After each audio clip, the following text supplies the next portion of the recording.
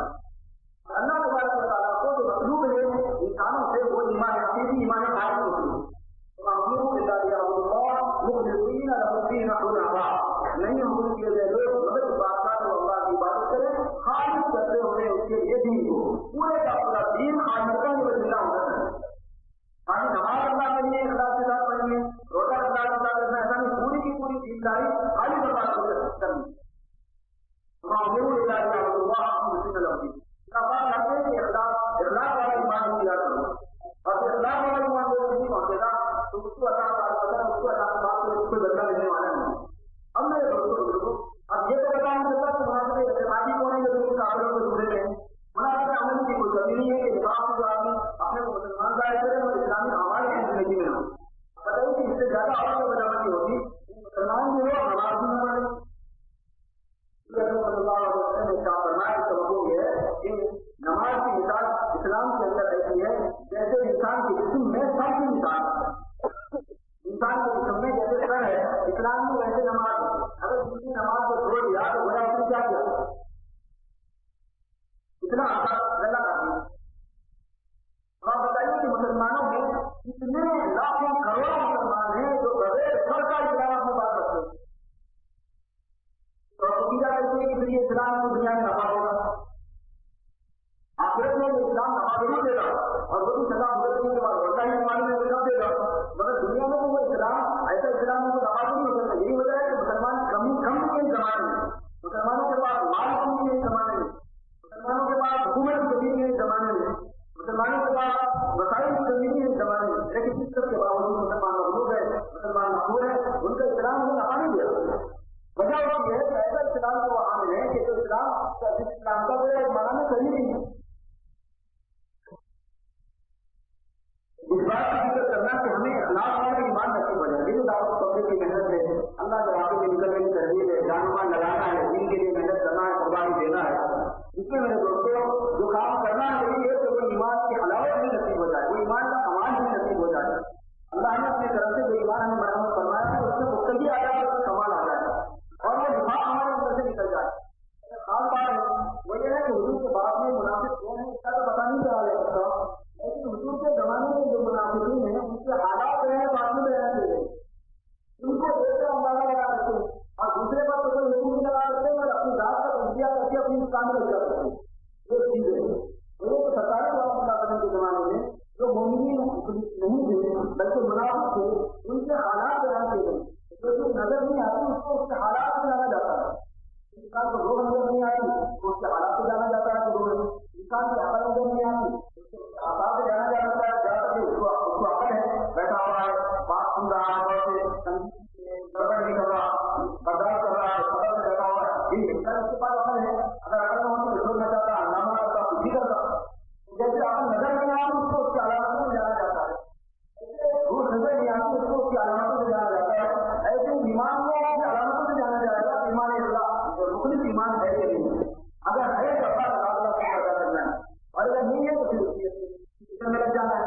اسی طریقے سے اگر دماغ کی علامتیں ہیں اس کو بتایا جائے گا ہم کھول کھول کر اور ان علامتوں کے ذریعے سے ہم تجزیہ کر سکتے ہیں اندازہ کر سکتے ہیں کہ کہیں یہ بیماری ہمارے اندر تو نہیں. مثلا اللہ تبارک و تعالیٰ نے منافقین کے جو احوال بیان فرمایا کہ ان کے اندر ایک شخص ہوتا ہے اللہ کے وعدوں پر. اللہ کے وعدوں پر اللہ نے جو کچھ اپنے نبی صلی اللہ علیہ وسلم کے ذریعے سے انسانوں تک پہنچایا اس پر ان کو کامل اور پختہ یقین نہیں ہوا بلکہ شک میں ہوتے ہیں. اور یہ کئی جگہوں پر ہے. اس بار غزوہ خندق ہوتا جا رہا تھا. غزوہ خندق میں لوگوں کا خندق ہوتی جا رہی ہے. حضور اکرم صلی اللہ علیہ وسلم بھی بدر سے نفیر خندق پھیر رہے تھے اور آپ گھر میں غبار میں بالکل اٹے ہوئے تھے. حضرت صحابہ کے خندق کھول رہے تھے اور ایک آدمی کے حصے میں 5-5 گز خندق کا کھودنا آیا تھا. 5 تمہارے یاد 5 تمہارے دن میں 5 تمہارے دن میں 5 ایک آدمی کے دن میں 5-5 گز خندق کا کھودنا حضور صلی اللہ علیہ وسلم نے ذمہ داری میں لگایا اور سرکار صلی اللہ علیہ وسلم نے بھی اپنا حصہ لیا. فرمان فاروق رضی اللہ تعالیٰ عنہ یہ حصے میں جو خندق